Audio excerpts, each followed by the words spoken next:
questions that you might have. This is a direct result of House Bill 900, and I think it's a good one. My name is Rod Townsend. I have 40 years in education, 10 as a teacher, 5 as a campus administrator, and 25 as a superintendent. There's many times that I wish that I had had the opportunity to have something similar to this, just so I was able to engage parents and be proactive rather than reactive. Too many times we end up being reactive to situations when we had an opportunity to move forward and had something to help us. We could have been proactive in it and gotten parents more engaged. This is a direct result, like I said, of House Bill 900, and it's a tool to engage parents and give them an opportunity to have more of a part in their child's education. The last thing we want to do is take books off the shelf, unless they need to be, but and we're not going to be doing that. That will be given a list to administrators and to this board, and you'll have the opportunity to say what that might be. All we're going to do is give you information. But I would like to commend you on everything that you've done, your faculty and your administrators, your staff. Obviously, by your paper report, you've done a tremendous job educating kids. And you don't need to I want to encourage you to not lose sight of what you're here for. The real reason you're here is for kids and teachers. And you're here to serve them. And we don't want to do anything to make your job harder. What we're here for is to try and hopefully make your job a little bit easier, to help parents be engaged in their education, and not ever do anything that would be able to come between you and your parents and your staff. Obviously, you have a very compassionate audience, and I commend you for that as well. You guys, we're thankful and grateful to be able to live in a nation where you have the opportunity to come and address the board and share your concerns. We may not always agree on what those are, but at least we have an opportunity to come and share those. So, again, thank you for giving us an opportunity to just come and share with what we have. And again, I think it's something that is extremely important. It is a direct result of House Bill 900. I'm not the person that you need to be listening to as far as what this program can do for you. That's going to be Tila Watson. I assure you she's not only she's better looking, but she's also much smarter than I am. So I'm going to turn it over to Tila this time and let her have an opportunity to explain the program. And if there's anything that we can do, any questions that you have, please don't hesitate to ask tonight, or if you have them later on. Mr. Edwards has our number. Please reach out and ask those questions, and we'll be happy to provide you with any information.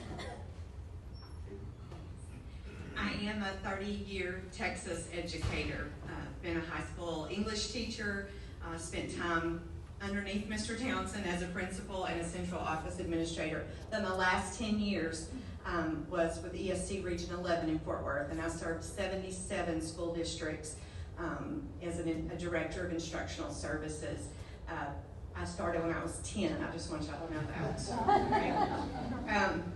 I really want to thank Mr. Edwards for bringing this in, because I want to tell you, I want you to know that when he brought me in on February 7th to demo the software, he brought in the key stakeholders. He brought in administrators from central office, he brought in principals, he brought in every librarian, and they had some of the most thoughtful discussion I've been witness to throughout this entire process. This district should be commended because of the way they went about looking at the software. This was not a decision that was made at the top and shut down. He listened to those librarians, he listened to those administrators, and we spent almost 2 hours digging into the software, answering questions, looking at that. Obviously, we don't have 2 hours tonight, so I want to just hit a few of the highlights, a few of the things that the software can do that are really going to be important to you.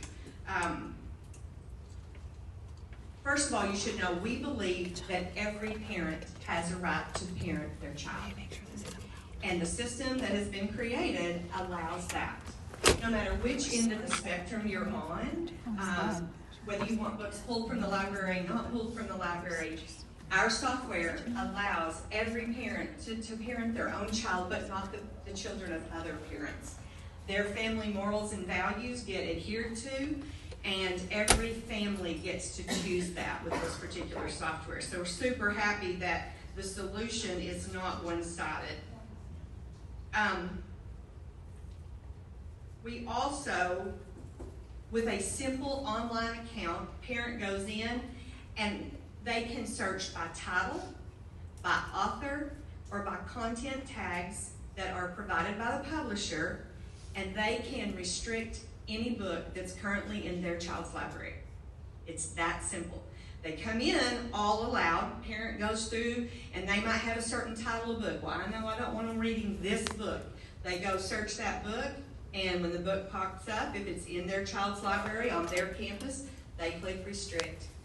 That's all there is to it. When the child goes to check out the book, they hand the book to the librarian or the educational aide in there, or they can self-check it, and they will know whether they're allowed to check out that book or not. It will come up with a little sound, and it just says, oops, this book is not available for checkout. And the software will also make recommendations of some other books that are in line with that book. Let's say they were trying to check out a book about horses, but there are some characters in the book that the parent has said, I don't really want this type of book coming home. Then the software is a smart, intelligent software, and it will tell them some other options in the library that are at their current reading level that they could go and find about horses. So it's offering them options. Obviously, we're relying on that librarian. That's your ultimate source for a child to guide and direct them. But we also want to make sure that they're, if the librarian's busy, that the child's not just standing there, that they get some options and can go find it on the shelf. I think something really important for me as a former high school English teacher is that no matter what book the child checks out, the parent gets notification that they checked out this book. They get a synopsis of the book. We have technology reading every book with an ISBN number right now. Millions of them. And it's producing a synopsis or a generalization of the book, and then the parent gets upwards of 9 questions. We started out with 5. We've increased that number. Parent gets 9 questions, 3 that they can talk to the child before they start reading the book, 3 during the middle of the book, and 3 at the end of the book that are higher order thinking questions. So an example of that is that they might have a book and the parent gets this email that says, here's some questions you can ask, and the question might say, what do you think, based on the cover of the book, what do you think this book's going to be about? So it's pushing them to think, and it does that throughout the entire book and then at the end of the book. Because our ultimate goal is to improve family engagement around literacy. We want that for every child. And so even if a parent hasn't had time to read a 200-page book, they can still engage with that child about the book by using our software, because they're going to get that email with all those questions. Also, all of those are going to be tied to the state standards. So the district can run a report to see, oh, just by the books they checked out from the library, here are the TEKs that got covered simply by them reading these books. Like, we know these things were addressed in the book. So we're very excited about that piece. I will just tell you that it really made an impression on me as a former English teacher that I knew that the parents were going to be able to engage in that way. So it is not only our goal to keep as many appropriate books on the shelf as possible, the district is also going to receive regular reports against every challenged and banned book list in the nation on a weekly basis. So right now, no matter what software you use to check out books, they all rely, and we are not in competition with book checkout systems, but we are, no matter which software system they use, and you guys use Follett, what they rely on is the PEN list, the PEN list, poets, essay, and novelists, and it's published once a year, and it tells you any book that's been banned anywhere in the U.S.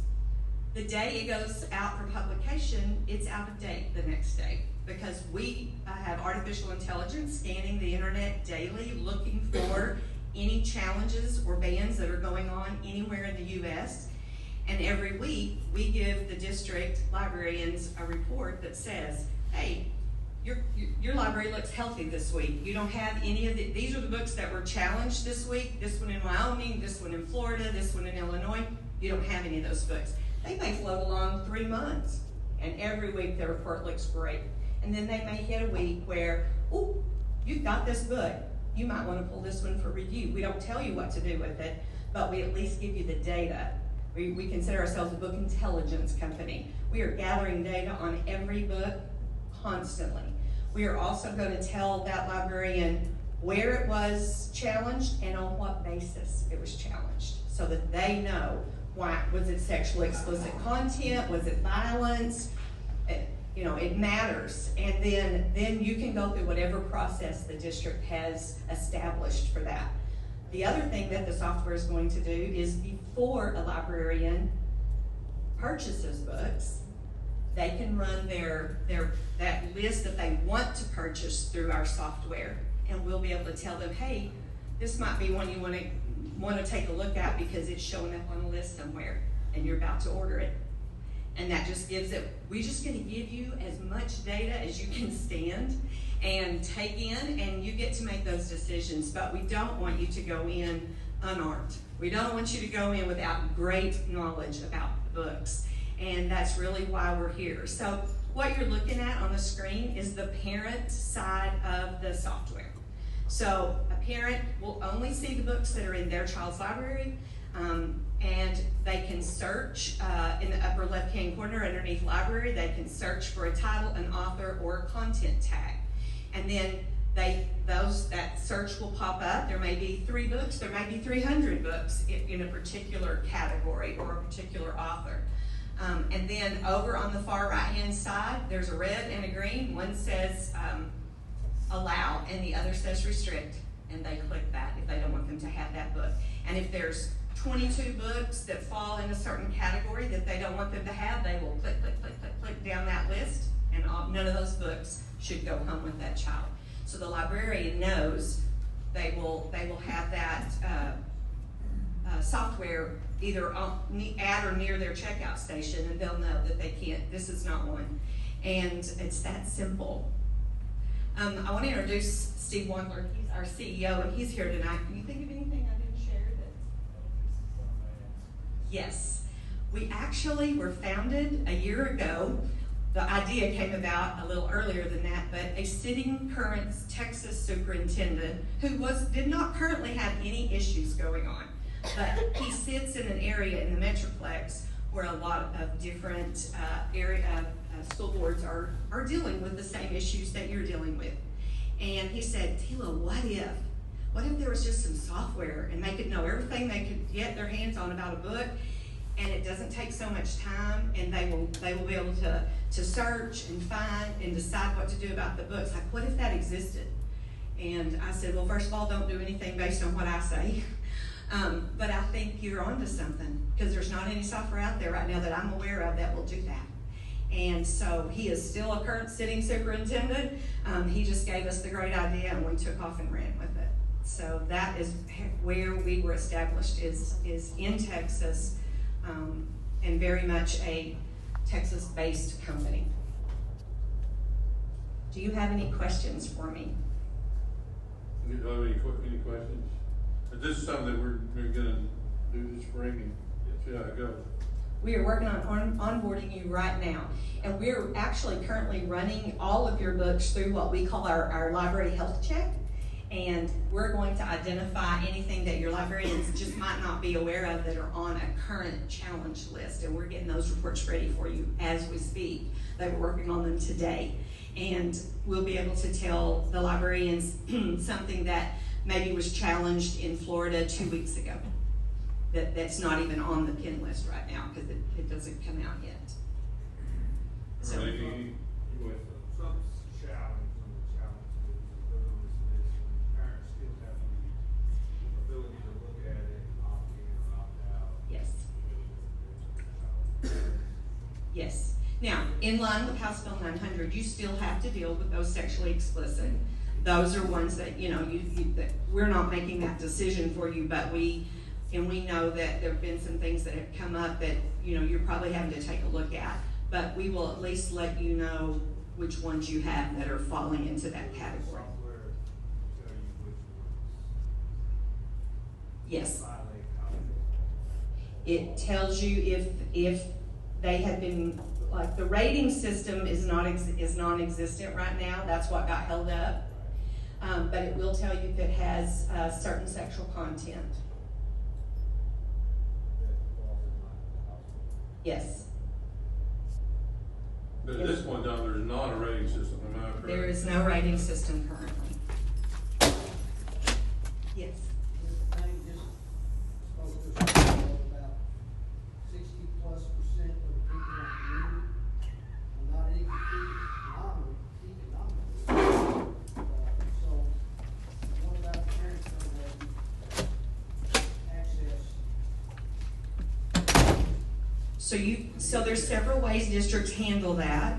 They just have to have an email address is all they need to be able to sign up is an email address and their students' information. And then they can access that on a mobile-friendly version on their phone. It's not an app yet, but it will be in about 6 months. An app is coming along. Right now, it'll be done by email. Some districts just provide a community computer at school where a parent can come in, sit down, and log in and do that. Yeah, you can do it from your phone, but we're fully aware that not everybody has strong data plans and, you know, all of that. But you can do it from your phone. You can do it from the public library. They usually have computers available wherever in your community computers are available. If the student goes in and tries to check one out that's on that list, They are not allowed to. but I mean, their parents have never gone on and evaluated the list. It's going to go home because Back on them. it's back on the parent. But you've met the letter of the law with House Bill 900. You've provided the solution. You provided a way for them to do that. One of our districts is requiring it, so they are that it has purchased the software. So they are going to set up a computer in their library at school, so a parent can come in and roll through and set their account up, because they are not going to. Every parent has. That district made a decision that every parent would have to set up an account, and the software is in English and Spanish. I'll say that. And you can tell by looking at the software where the cover is of the book. A parent can click on that, and it gives a couple of paragraphs synopsis of the book. It'll tell you what the book's about, and then you'll see the tags running across the top there, and that's the tags the publisher has provided to say this book contains this stuff. So just to be clear, so if a book violates House Bill 900, it violates everything, right? Not just land. There's books that are challenged, that are on the line, that are still out there, that anybody that opts in says their kid can read it, they can still read it. If it's on your shelf, if you have chosen not to remove it, it would be available. Read it, and the parents usually don't want their kids. Exactly. And there's these books that across the state on this list Hmm? that no one reads, not just no one. Right. And that information we provide on a weekly basis to the administration, and then you, the administration, along with the board, decide what's going on.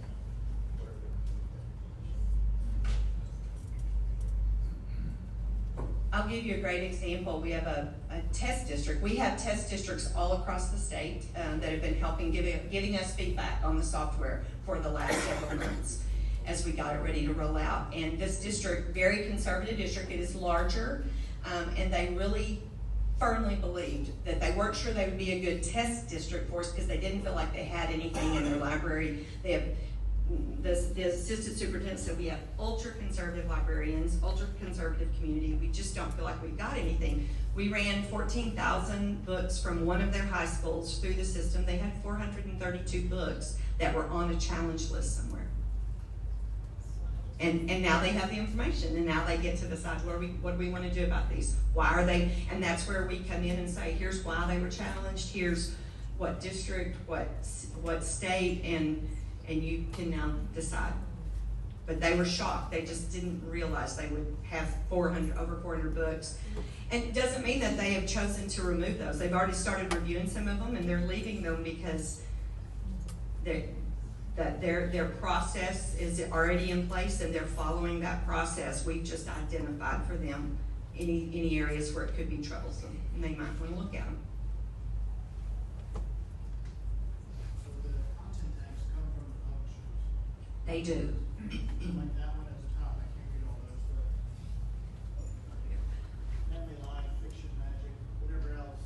Yes. So if I want to say, prevent my child from reading books about family life, can I go within that category and choose some that they can read, even though I've initially flagged that tag?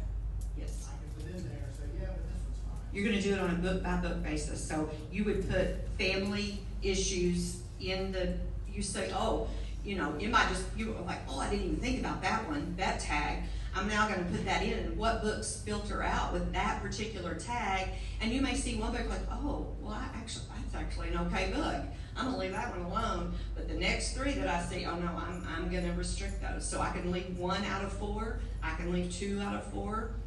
However the parent decides. Parent is parenting their own child. So can I simply choose a tag and wipe out, eliminate a whole category of books just based on that tag alone? We currently don't have that option. We want them to examine each book.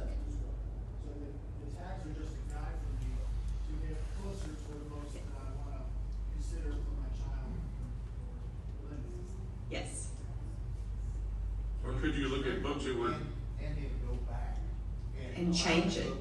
Later change your mind or visit with another parent or whatever. We had that actually happen. A parent restricted a book. A kid was like, Mom, why can I not have this book? And she said, well, I just, I don't think that's probably in line with our family values. And he said, well, so-and-so read it, talk to his mom. And when she did, then that mom talked her through what the book was about. And the mom said, oh, all right. So she just logged right back in, clicked allow, and the next day the kid was able to check that book out. And school year to school year, as kids grow, mature, get Yes. accustomed to other things, opt in or click, unclick, whatever. Yes. All these lists are private, no other parent can access. No. Nobody from the community can access anybody's list. No. We're huge on data privacy, huge, because we're a data company, we have to be. And we are partnered currently. You might be interested to know there's a lot of interest in what we're doing because there's nobody else out there really doing what we're doing. And so Charles Butt Foundation, HEB grocery store founder, found out about what we were doing and said, I want in because this is a solution. Every parent gets to parent their own child, and I'm all about that. And so he is one of our partners, as is Amazon Web Services. They were like, this is great. Like, you're doing more than we do. And so they are giving us in-kind services, helping us on the back end with how to, with the artificial intelligence and the searches and the writing of questions. And there's a lot of, we've been able to glean a lot of information from them, and they've helped us. And then Moe Casey, who is a educational consulting company, is also partnered with us. as a parent, could you go to just a list of books that y'all have said weren't as good? I mean, could you pull that book and then just go through them? I mean, like Rob said, you wouldn't have to go through every book. I mean, Right. because I would know, but you could say these books y'all recommended be looked at. Yes, Correct? there's an area of the software where you've pulled it for review. And it's not sitting on the shelf or available for students as you work through the school has pulled it for review. Thank you. Mhm. Great questions. All of these are great questions. Anything else, Mr. Edwards? I don't think so. Thank y'all very much. Thank you. All right, to continue